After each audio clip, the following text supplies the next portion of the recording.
Alright, movie guy here. The movie we'll be getting into is Parasite. Now, when I first started it, I did not like it.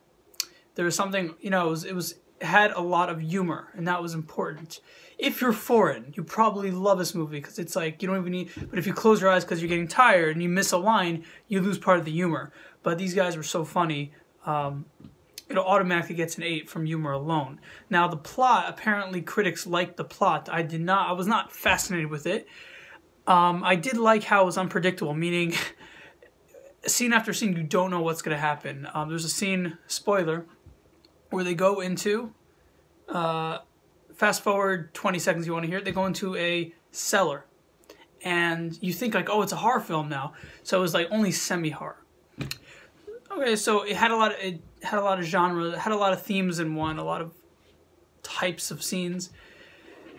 And overall, I give it an 8.5, and out of 5, I give it a 4 or a 4.2 to be exact. Now, I looked on Rotten Tomatoes. They said it was a 99%. And the reason I think that is because the collective preference of people is a certain balance between violence, graphic blood, and certain themes in general, love, romance, family, what's another one? Betrayal. So these are different themes that most people like. And so what I think the reason why I was so successful is because, according to Rotten Tomatoes, is because they had all these different facets that most people said it rated well. So when something rates 99% of Rotten Tomatoes, there's probably an agenda.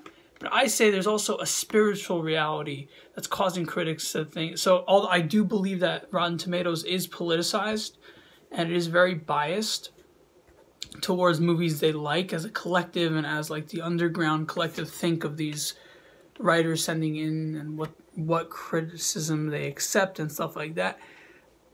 I believe that there's also a spiritual reality where when you factor in all these different elements, people end up liking it.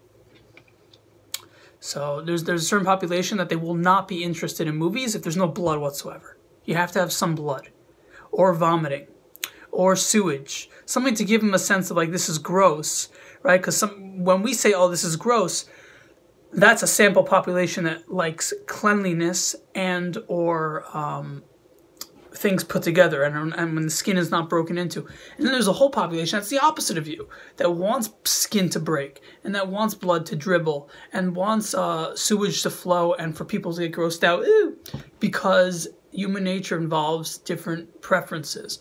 And so this movie had a lot of beauty because of the mansion. It had a lot of disgust because of the slums. What were they? Chinese? Korean? South Korean. These South Koreans they were living in the slums.